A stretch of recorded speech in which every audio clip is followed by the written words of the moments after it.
Amigas y amigos, bienvenidos. Soy Alberto Massa y los invito a partir de este momento a compartir Así Estamos, a través de la señal de TV Más HD, la primera señal en alta definición del departamento de Florida, la única, como les decimos siempre, que nos permite al día de hoy llegar a más hogares, tanto en el centro, el sur como el este del departamento. Vaya entonces, como siempre, el saludo para todos quienes tienen la deferencia de seguir atentamente la programación del canal. El agradecimiento además a todos quienes nos hacen llegar distintas informaciones que luego, lógicamente, vamos chequeando, no por desconfiar de la información que nos envían, sino porque se requiere de tener varias patas para conformar una mesa. Una patita sola en el medio, eso solamente había antes los tamberos que usaban para ordeñar, era aquel taburete, ¿no?, con una patita en el medio, y era la única manera. Y así todas a veces tambaleaban. Bueno, todo ha cambiado. Nosotros procuramos siempre buscar mayor información, y una de esas, antes que nada decirles, porque además han tenido la deferencia de estar totalmente puntuales aquí en estudios. Hoy nos visitan el maestro Carlos Martínez y Daniel León, representantes, integrantes de este grupo humano que sigue llevando o pretende empujar para que siga funcionando el hogar de ancianos de Florida. Hace muchísimos años que el hogar de ancianos está, ya nos van a decir cuántos.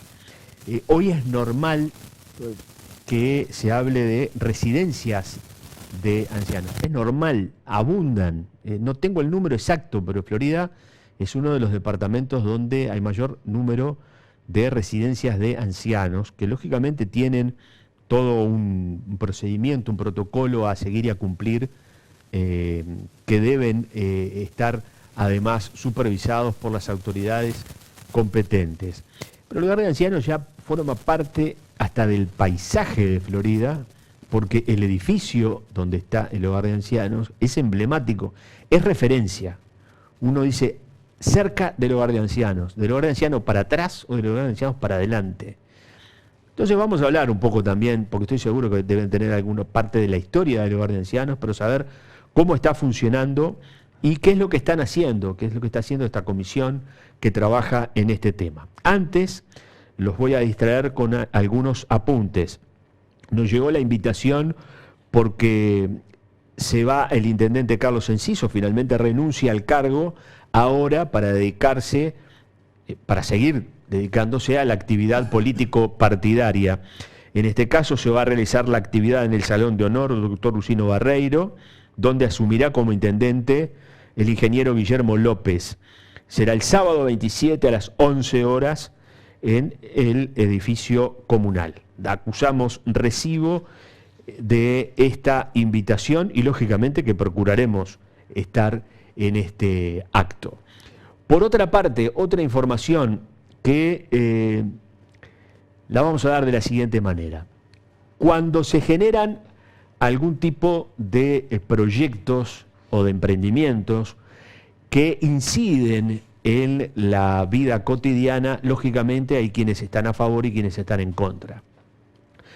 Por estas horas, UPM ha cobrado mayor protagonismo y es por eso que vamos a ofrecerles dos versiones.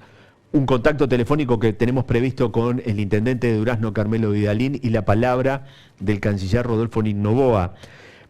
Pero a propósito de esto, viene muy bien como pretexto para poder comentarles que estamos enterados, hemos sido enterados, que en una escuela del departamento de Florida se han dictado una especie de charlas por personas ajenas al centro escolar respecto a lo que es el impacto de la circulación del tren de carga que estará en un tiempo más en funcionamiento en la zona de influencia del departamento de Florida. No vamos a decir el lugar por ahora, no vamos a mencionar la escuela por ahora, ni vamos a mencionar la persona que fue a dictar esta charla. Confiamos en quienes nos han enviado la información, pero preferimos decirlo hasta ahí. Es decir, estamos enterados que esto sucedió. ¿Qué significa esto? ¿Que estamos diciendo que está mal, que está bien? Bueno, si tiene autorización de las autoridades competentes alguien para ingresar a una escuela y dar una charla, que no sabemos si fue a favor o en contra del tren, no tenemos la menor idea, no sabemos si fue a favor o en contra de UPM, no tenemos la menor idea, y no sabemos tampoco si fue a favor o en contra, sino si fue a ofrecer información sobre el impacto que puede llegar a tener, desde todo punto de vista, el funcionamiento a pleno de un tren de carga que va a unir Montevideo con Paso de los Toros y que a su vez va a, lógicamente, cambiar lo que es la dinámica cotidiana de distintas localidades y ciudades a lo largo de todo el trayecto. Puede que la persona que fue a dar la charla haya ido a ofrecer información a los niños. Puede haber pasado eso, fue a ofrecer información. No estamos diciendo ni que estuvo bien ni que estuvo mal. Estamos enterados de esta situación. Hay padres que están preocupados. Es lo único que podemos decir hasta ahora. Otra, adelantarles que vamos a estar compartiendo con ustedes en algunos programas más. Vamos a reeditar algunos programas cuando hablábamos de lo que nosotros definimos como la ilusión magnética, que en definitiva fue y es eso, porque ya se está procediendo al cambio de tecnología una vez más. Se está quitando la inducción magnética y se está colocando lámparas LED que se han comprado por parte de la Intendencia Departamental de Florida. Hay lugares de la ciudad capital donde se ha cambiado ya una tecnología por otra y de acuerdo a la información oficial, información que nos fue proporcionada por la propia Intendencia, aún no se ha terminado de pagar el recambio de tecnología anterior. Recién se termina de pagar en el año 2020. Eso es la información oficial. Sin embargo, en algún momento, cuando nosotros hicimos ese trabajo periodístico con Alexis Trucido, hubo quienes, no directa o casi indirectamente, nos hicieron saber que estábamos siendo una especie de tendenciosos, diciendo de que, bueno, que estaba mal, o que estaba mal lo que estábamos diciendo, y sin embargo el tiempo nos está dando la razón. Mucho antes de lo que preveíamos, ya se está cambiando la tecnología a LED. Lógico que da para discutirlo en profundidad en otro programa. Pero vamos a recordar los programas donde aparecen las empresas, que además en la misma empresa a la cual se le compró las lámparas de inducción magnética es a la que se le compra las lámparas LED. Vamos con la palabra del canciller de la República, Nino Noboa, a propósito de UPM, porque también, aunque la empresa no se va a instalar en Florida, hay aspectos que lógicamente estarán vinculados a nuestro departamento. Por ejemplo, el tren que va a pasar más veces de las que pasaba hasta ahora. Este intangible que tenemos de seguridad jurídica, de estabilidad institucional y política, es una materia que viene desde hace muchos años. Es que a partir del 2006 la calidad democrática del Uruguay comenzó a mejorar en los rankings internacionales, pero hay una historia y hay una tradición de país respetuoso de las normas, de los acuerdos, que viene desde hace muchísimos años. Y el Uruguay lo que ha hecho es seguir esa línea y fomentar además la posibilidad de nuevas inversiones en esa materia, basado entre otras cosas en eso, en ese intangible al que hago referencia. Así que es una buena noticia, hay un trabajo muy grande del equipo, tanto de presidencia como de la OPP, como del Ministerio de Economía, como del Ministerio de Trabajo, como de muchos ministerios que trabajaron para conformar una gran inversión de más de 3.000 millones de dólares, que es, sin ningún lugar a dudas, es muy importante para la economía en su conjunto, para el desarrollo de fuentes de trabajo y para la diversificación de nuestra matriz productiva. El país vecino, que es Argentina, ha pedido ya información y se le ha ido dando la información que tenemos, de manera que tenemos una buena relación, como yo lo he dicho y lo he destacado en muchas oportunidades, y no va a ser un motivo, no va a ser un tema al cual nos podamos dividir nuevamente. La próxima semana, en los primeros días de agosto, va a haber una nueva reunión bilateral entre Argentina y Uruguay aquí en Montevideo, así que estarán y otros temas arriba de la mesa. Bien, paréntesis sobre este tema, porque más adelante en el programa vamos a mantener un contacto telefónico con el intendente de Durazno, el profesor Carmelo Vidalín. Ahora recibimos a representantes de la Comisión del Hogar del Anciano de Florida, Daniel de León, Carlos Martínez La Torraca. Gracias por venir, gracias por estar.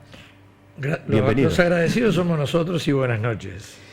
Buenas noches. Nos parece interesante poder refrescar un poco la memoria en cuanto a el Hogar del Anciano de Florida. Yo decía un poco al principio que es icónico, es un ícono de la ciudad, porque siempre se toma hasta como referencia geográfica. Atrás del Hogar del Anciano, adelante, para la derecha, para la izquierda, para arriba, para abajo. Es así. ¿Cuántos años hace que...? Es la institución, si mal no recuerdo, es gestionada por la sociedad civil, ¿verdad? Creo que es la primera de Florida, la que hoy conocemos como del estilo de ella, ¿no? Es decir, si uno compara Jacobo Civil, Hogar del Anciano... Ese tipo de eso, sí. Creo que es la primera, y Carlito sabe muy bien la historia porque lo vio nacer. Claro, porque ¿qué pasa?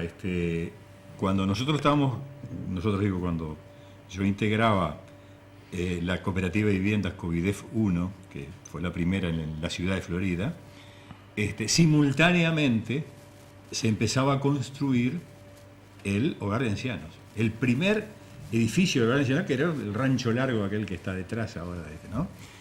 Y tuve la suerte de ver todo el proceso porque yo vivía en la casa de una de las dirigentes principales, una queridísima profesora, maestra y profesora, que trabajó muchísimo por la construcción y la constitución del Hogar de Ancianos, que fue Elvira Duarte de Farolini.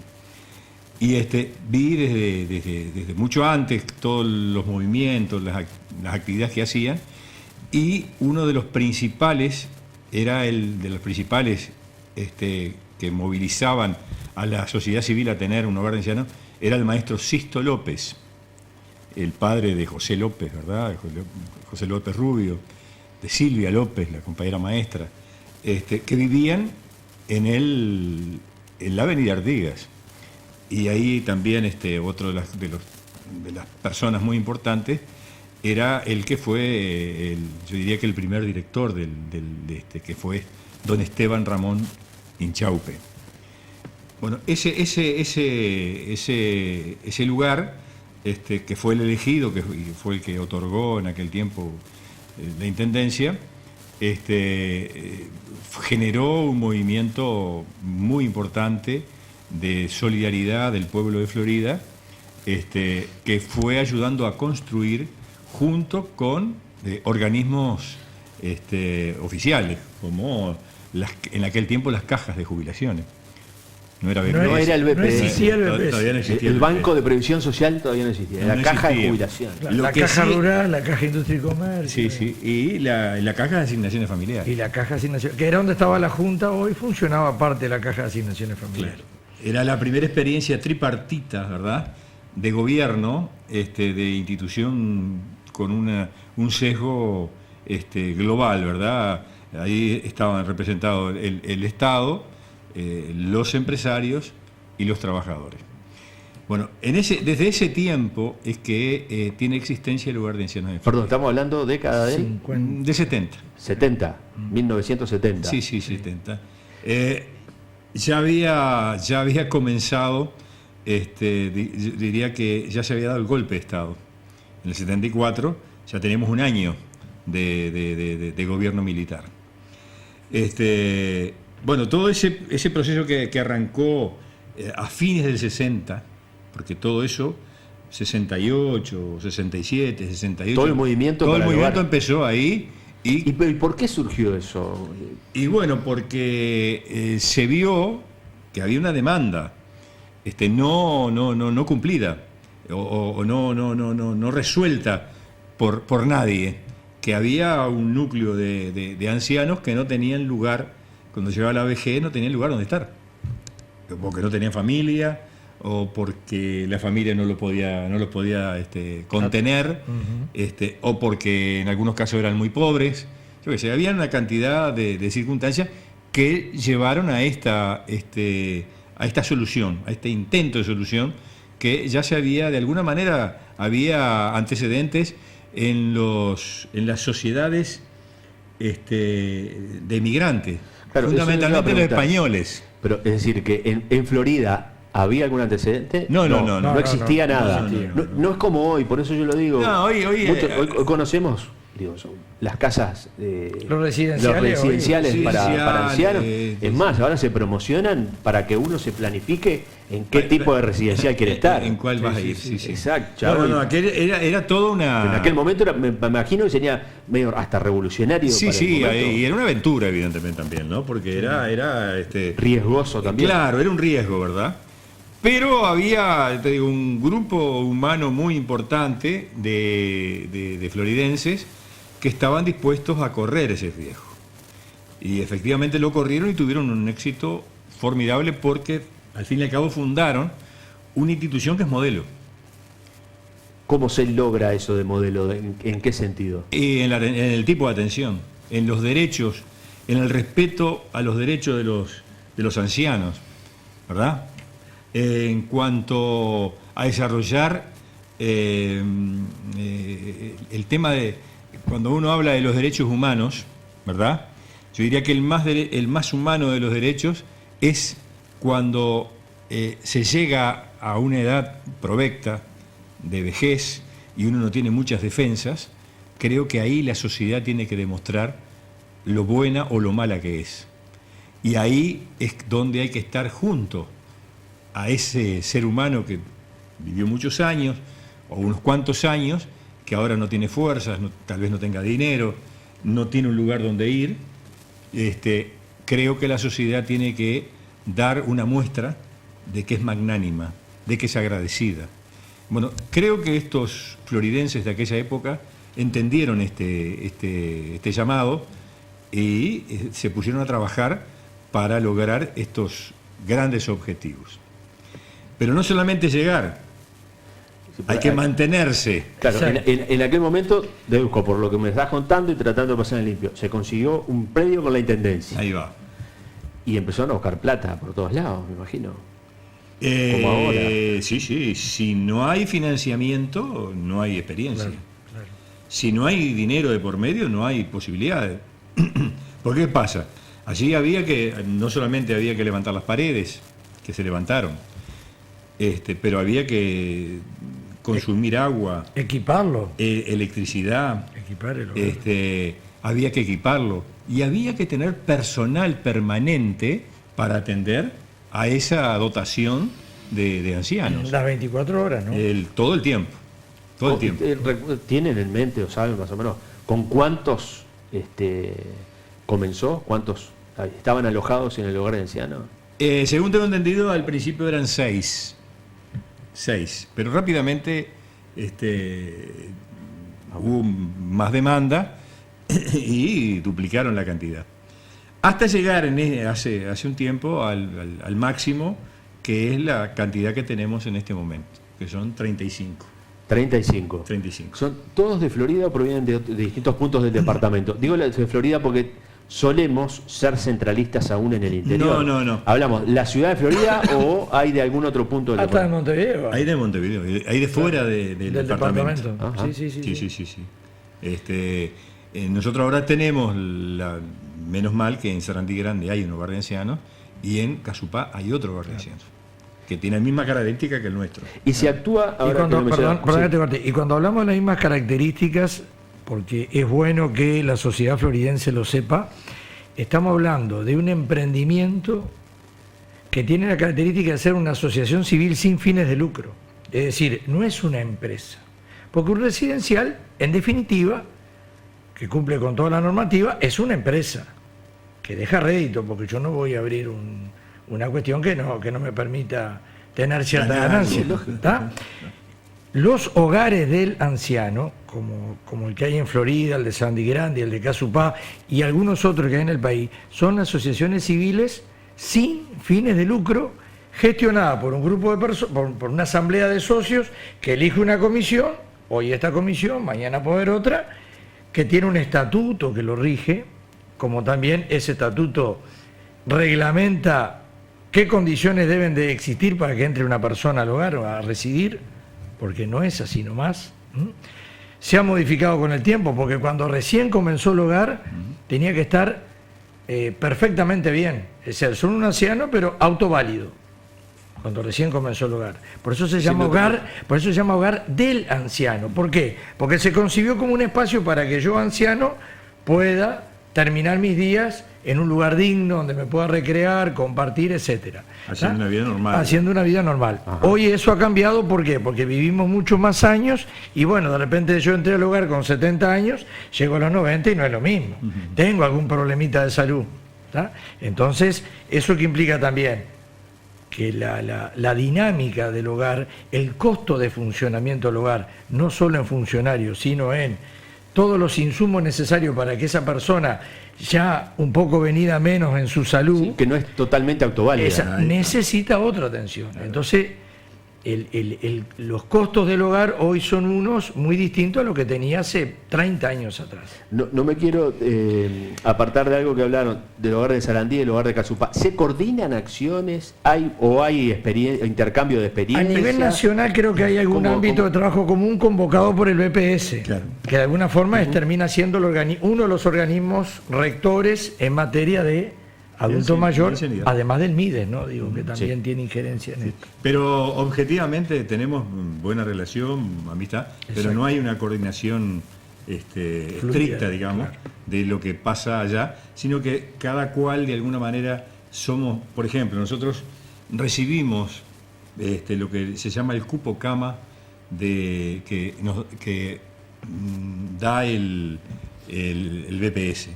El BPS, según sus parámetros, determina que hay algunos ancianos que tienen que irse a vivir a una residencial, a un hogar de ancianos, y entonces sobre lo que está ganando, sobre su salario, su sueldo, agrega una cantidad que hace que quien lo reciba en condiciones de poder mantenerlo, ¿verdad?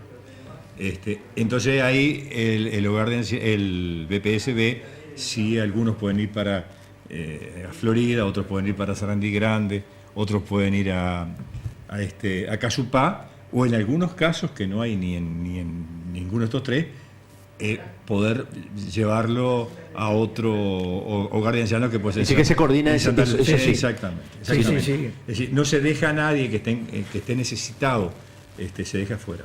Bien, ¿qué servicios tiene? ¿Qué controles? ¿Qué tienen que cumplir? ¿Lo hablamos en instantes? ¿Cómo no? En instantes nada más seguiremos dialogando con Daniel de León y el maestro Carlos Martínez respecto a la situación y por qué es que están acá en el hogar de ancianos de Florida.